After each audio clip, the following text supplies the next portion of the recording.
परिवर्तनाच्या वाढत्या समस्येच्या पार्श्वभूमीवर गोवा सरकारने गोवा राज्य अमृतकाल कृषी धोरण 2025 सुरू केलं आहे।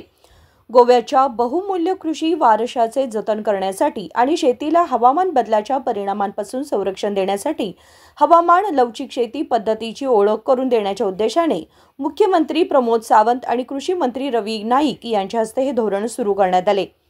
मुख्यमंत्री प्रमोद सावंत यांनी धोरणाची महत्त्वाची वैशिष्ट्ये सांगताना स्पष्ट केले की या धोरणाने सेंद्रिय शेती, हायड्रोपोनिक्स, एरोपोनिक्स, उभ्या शेती आणि शहरी शेतीला प्रोत्साहन देण्यावर भर दिलाय। धोरणामध्ये फळ झाडे आणि व्यापारी पिके जसे की आंबा, काजू, एव्होकॅडो, रामबुटान, पोमेलो आणि द्राक्ष फळ यासारख्या विदेशी फळांच्या लागवडीसाठी शेतकऱ्यांना अनुदान देऊन प्रोत्साहन दिले आहे। शेतकऱ्यांसाठी वेलफेअर धोरणात महत्त्वाची पावले उचलण्यात आली आहेत, ज्या शेतकरी कल्याण निधी मंडळ आणि संकटग्रस्त शेतकऱ्यांसाठी वेलफेअर निधी स्थापन करणं याचा समावेश आहे। गोव्याच्या 52,000 शेतकऱ्यांसाठी किसान क्रेडिट कार्डची मर्यादा वाढवण्याचा प्रस्ताव देखील आहे।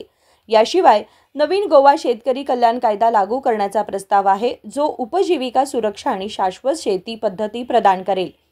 धोरण टिकावावर भर देते, ज्यामध्ये नवीकरणीय ऊर्जा, कृषी पर्यटन आणि जलसंवर्धन यासारख्या उपक्रमांचा समावेश आहे।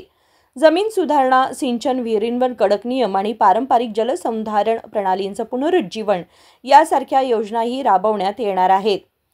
ॲग्रो टुरिझमला प्रोत्साहन देण्यासाठी 4,000 चौरस मीटर जमीन असलेल्या शेतकऱ्यांना यात सहभागी होण्याची परवानगी देण्यात आली आहे आणि नियोजित क्षेत्रांमध्ये कृषी पर्यटनाला वाढ देण्यात येणार आहे।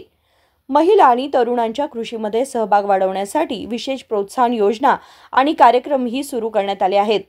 शेतकरी पुरवठा साखळी मजबूत करणं, काढणीनंतरचे नुकसान कमी करणं आणि कृषी उद्योजकांसाठी मायक्रो फायनान्सिंग आणि क्राउड फंडिंग यासारख्या नाविन्यपूर्ण आर्थिक मॉडेल सादर करणं यावरही भर देण्यात आलाय।